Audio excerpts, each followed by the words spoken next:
Ngayon ay tatalakayin natin ang positibo at negatibong epekto ng globalisasyon sa ekonomiya. Una, ang positibong epekto. Una, nagbibigay ito ng mas maraming trabaho. Halimbawa, lumago ang BPO call center industry sa Pilipinas dahil sa globalisasyon. At ang ikalawa ay nagdadala ito ng makabagong teknolohiya na nakakatulong para mas mapabilis at mapaganda ang produksyon ng mga negosyo.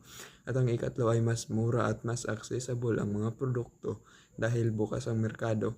Mas madali na tayong makakabili ng murang cellphone, gadgets at iba pang imported na gamit. At ang mga negatibong epekto ay una, maraming lokal na negosyo ang malulugi. Kapag mas mura ang imported products, hindi na kayang makipagsabayan ng mga lokal na magsasaka o tindahan. At ang ikalawa ay nagiging dependent tayo sa ibang bansa. Kapag nagkakaroon ng krisis sa pandaigdigang merkado, tulad ng pagtaas ng presyo ng langis, apektado agad ang Pilipinas. At ang ikatlo ay hindi pantay ang benepisyo.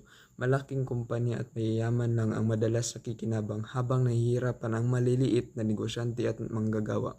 Sa kabubuan nito ay ang globalisasyon ay may dalawang mukha. May positibong dulot ito tulad ng trabaho, teknolohiya at murang produkto, pero meron din itong masamang epekto gaya na lang ng pagkalugi ng lokal, pagdepende sa ibang bansa at hindi pantay na oportunidad. Kaya dapat ay matutunan nating balansehin ang globalisasyon, tanggapin ang mga benepisyo nito habang pinapalakas ang ating sariling ekonomiya.